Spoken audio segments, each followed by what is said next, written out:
Bonjour à tous, c'est Louis et j'espère que vous allez bien. Alors aujourd'hui, on se retrouve pour une première vidéo de présentation de deck.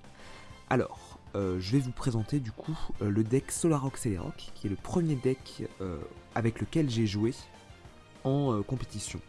Donc qui est un bon deck je trouve pour comprendre les mécaniques de jeu et qui a l'avantage aussi d'être un deck assez peu coûteux et avec des mécaniques intéressantes qui peuvent vous permettre d'apprendre à jouer, quoi.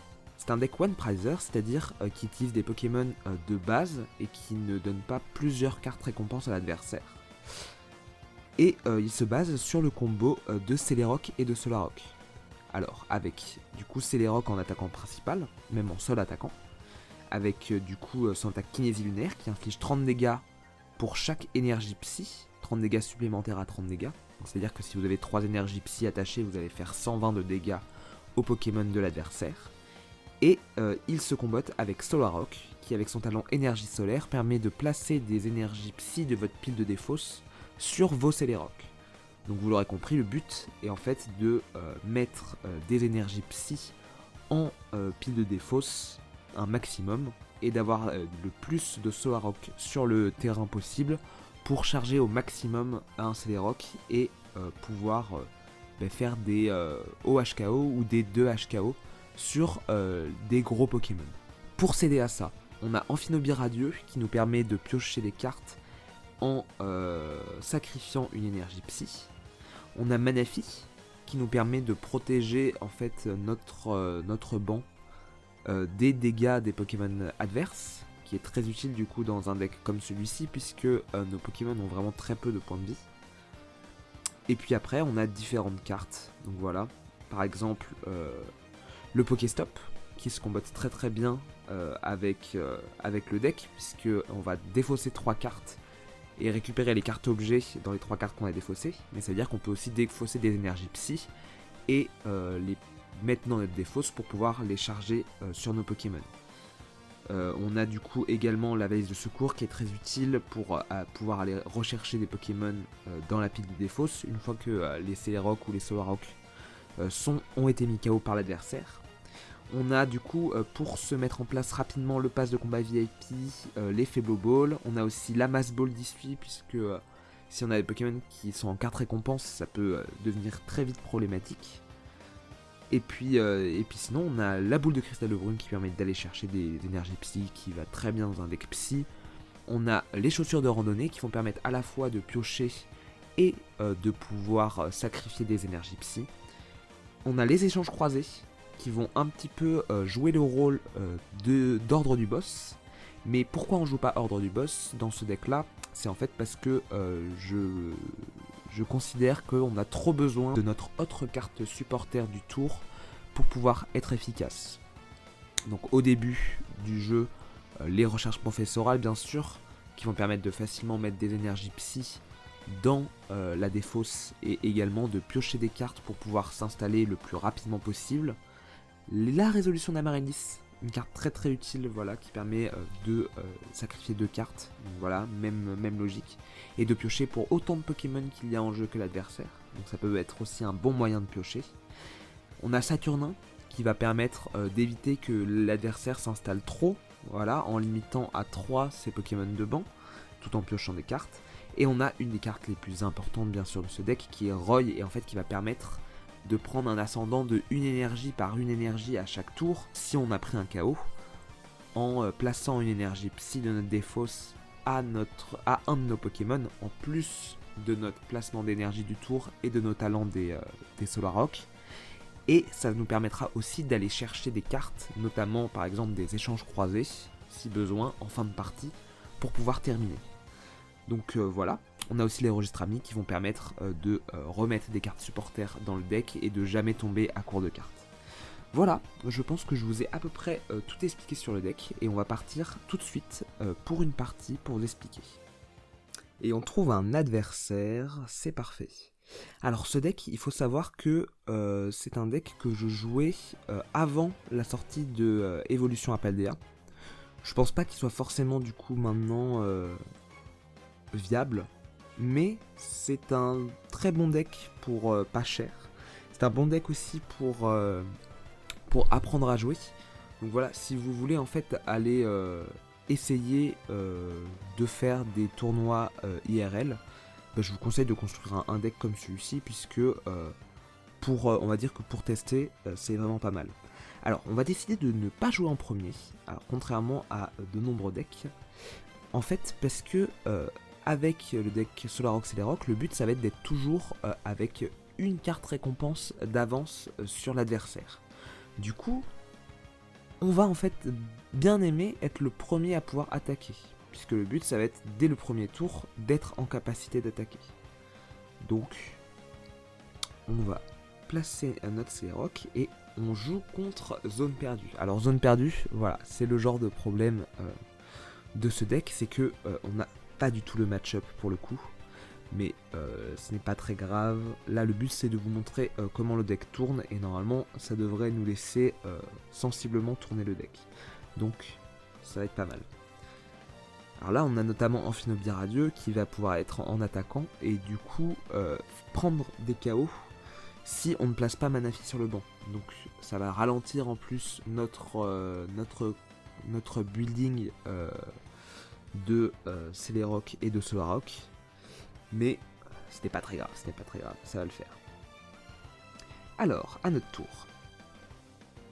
On pioche une énergie psy. Ah ouais, malheureusement on a vraiment pas trop de chance. On va tout de suite placer un Pokéstop pour voir qu'est-ce qu'on pourrait récupérer peut-être. Ok, des chaussures de randonnée, c'est pas trop mal. On place en plus une énergie psy comme ça, c'est bien. Une faible ball. On aimerait avoir, voilà, Amphinobie Radieux pour pouvoir piocher un petit peu. Ok, c'est super. Amphinobie qui va nous permettre de discard une énergie psy. On a 2 énergies psy du coup dans notre pile de défausse. Ah voilà, des recherches professorales, c'est vraiment pas mal. Ok, c'est pas mal du tout ce qui se passe. Ok. 1-1, on va faire ça. On va prendre une énergie psy qu'on va mettre. Voilà, on va déjà pouvoir en fait placer beaucoup de choses dans notre pile de défausse, donc c'est vraiment pas mal. On va placer une énergie psy, on va essayer de prendre tout de suite l'ascendant dans la partie. En fait ça va être le but, c'est d'être chargé dès le premier tour, hein, donc hop, là par exemple on va pouvoir prendre le chaos sur Guériland, donc c'est vraiment pas mal. Sachant que sa zone perdue n'est pas très fournie pour le moment. On va vérifier ça, à combien elle est. Hop. On va prendre le chaos et finir notre tour. Hop, la zone perdue qui n'est qu'à une carte. Donc vous voyez que si on ne laisse pas le temps à zone perdue de s'installer, c'est possible que l'on gagne de cette manière. Alors, en plus là on a des énergies, on a Saturnin pour pouvoir aller repiocher au prochain tour si besoin. C'est plutôt pas mal, Alors là, c'est sûr qu'on aimerait pouvoir placer Manaphy pas trop tard, puisque si Amphinobie commence à nous faire des attaques Shuriken Lune, ça va être vraiment dangereux. Alors là, il est encore sorti, donc on va envoyer un autre Celerock en fait. On va essayer de jamais mettre nos Solararock en danger. Que ce soit toujours en fait les Celerock qui meurent en boucle et qu'on ressuscite en boucle avec les valises de secours, etc. Alors fin du tour, la zone perdue de l'adversaire est maintenant à 6 cartes, donc bientôt à 7 cartes. Alors je pense que là ce qu'on va faire, hein, c'est sniper son Amphinobie pour pouvoir éviter d'avoir à mettre Manaphy sur le banc. Ça me semble être plutôt une bonne stratégie. Donc on va faire ça, hein, tout simplement. Est-ce qu'on va... Il a aussi enlevé notre Pokéstop avec l'aspirateur perdu. Donc je ne sais pas si je vais en remettre un. Est-ce que c'est nécessaire? C'est ça la vraie question en fait. On va en tout cas aller piocher avec Amphinobie. Ok, super. Hop. 4 pour pouvoir faire suffisamment de dégâts. On va charger avec nos Solararock restants notre prochain Celerock. Comme ça on a toujours un coup d'avance d'un tour. Et on ne devrait pas perdre notre avance de carte récompense. Là même on est très bien parti pour remporter la partie si tout se passe bien. Donc on va pas placer le Pokéstop pour éviter d'avantager l'adversaire. Là on est juste vraiment très bien placé. Ce que je vais faire, c'est que je vais replacer... Non.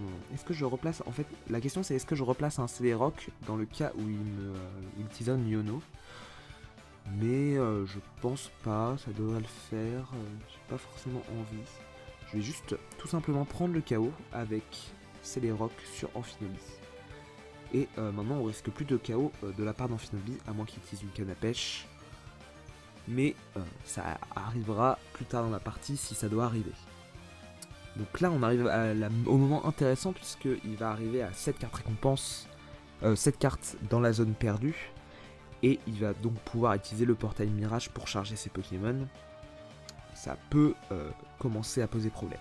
Alors, une nouvelle fois encore sorti, hein, je vais décider de mettre mon Celerock de rechange. Donc il a réussi à faire remonter son Amphinobi. Et ça risque de nous poser pas mal de problèmes. Hein. Là, la question va être en fait...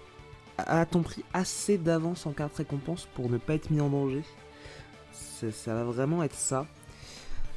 Là, j'aimerais vraiment qu'on réussisse à placer Manaphy. Ça paraît essentiel. Ok, un autre Solrock. Alors malheureusement, il ne va pas y avoir la place sur le banc pour ça.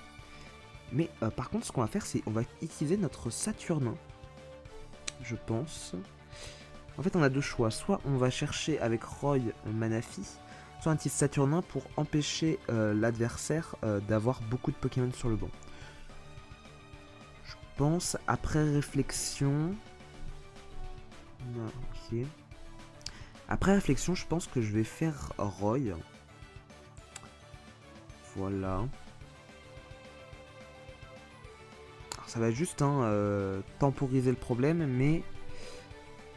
Après, on pourra peut-être faire remonter des valises de secours parce qu'il y a toujours le souci après des Ténéfix, hein, bien sûr. On va se la tenter comme ça, je pense. Mais c'est bien, c'est un match-up intéressant qui est cool à regarder pour vous.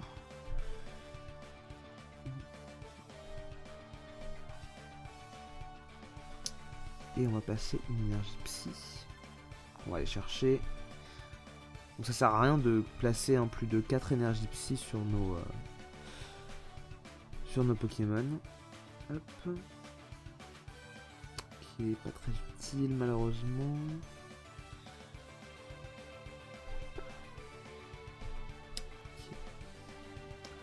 Ok.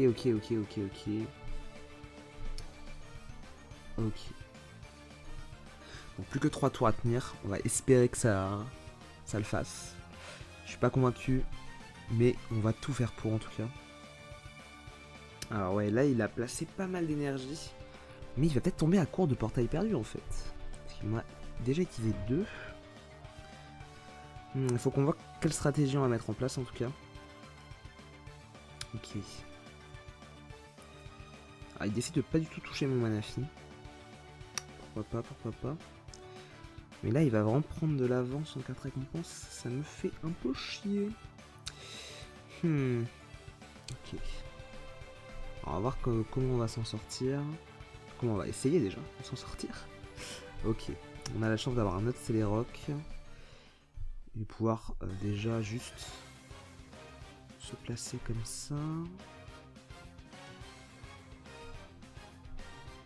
Hop là. Pas mal. Peut-être juste placer une énergie psy. Voilà, maintenant la question, est-ce qu'on utilise... si j'utilise Saturnin, il va juste retirer un Guériland et un Cramorant au final. Est-ce que ça va vraiment changer quelque chose? On va dire que nous, ça peut nous permettre d'aller piocher un Roy pour le prochain tour. On va se dire ça. Et un échange croisé, pourquoi pas. Ça peut toujours... nous être utile si on veut sniper un Amphinobi après qu'il ait tué notre Manaphy. Si on n'a pas envie de faire remonter Manaphy avec une valise de secours, hein, ça peut être une stratégie mise en place. Et on va juste prendre le KO. Et on est à 2 cartes récompenses contre 4 pour l'adversaire. Mais ça va être serré,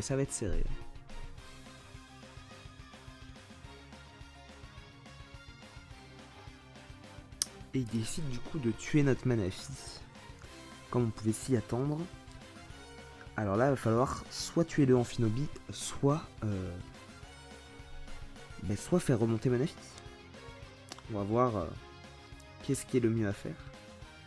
Alors voilà, le souci de tuer Amphinobi, c'est est-ce qu'il n'aurait pas d'autres cannes encore pour pouvoir faire revenir des comment ça s'appelle, le Greninja. Hop. Du coup, ce qu'on va essayer de faire, c'est d'utiliser un Pokéstop. On a une valise de secours, ok. Donc, est-ce qu'on fait les deux? On tue Greninja et on... Non, on va pas remettre Manaphy pour le coup. On va juste... Enfin, est-ce qu'on remet Manaphy? Alors, la question du coup, c'est est-ce qu'on remet Manaphy et du coup, on lui laisse donc un Pokémon avec 70 PV à tuer très facilement. Est-ce que ça peut lui permettre... Alors, 70, 80, il fait 120. Je pense qu'on va faire remonter Manaphy. Il pourra pas récupérer 3 cartes récompenses, même s'il y a Manaphy sur le terrain. Donc, on va faire ça. Manaphy. Hop. Tac. On va mettre 4 énergies à chaque Celerock pour pouvoir tuer Amphinobi au cas où.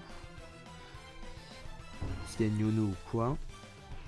Et normalement tout me semble good, on devrait gagner cette partie normalement. À moins qu'il y ait un parfum qui se balade ou je ne sais quelle sorcellerie. Normalement je pense que nous sommes en voie de remporter la partie. Et du coup comme je vous disais, voilà, là l'avance de carte récompense, le fait de pouvoir prendre une récompense en premier a vraiment été très important. Et c'est pour ça qu'on va souvent préférer avec ce deck démarrer en second. Alors voilà, là l'avantage aussi c'est que s'il nous met sur le terrain un Pokémon, peu importe lequel, tous nos Pokémon ont un seul de coup de retraite et on a des énergies psy dans notre main, donc il ne devrait pas y avoir de soucis. Ah là là, les fameux Luxray qui arrivent, mais ça ne fera pas le café, hein. On fait exactement 150 de dégâts, donc même... Ça ne va pas poser problème, ça va du tout nous poser problème, on va juste envoyer notre Celerock et remporter cette partie. Ben voilà, je suis plutôt satisfait, comme quoi en fait il peut marcher encore dans certains match-ups, même dans des match-ups difficiles. Donc n'hésitez pas à essayer le deck, je vous mettrai la decklist bien sûr en description. Et puis on se retrouve voilà pour une prochaine vidéo, une prochaine présentation de deck ou autre. Et voilà, en espérant que cette vidéo vous aura plu, je vous dis à la prochaine. Allez, salut!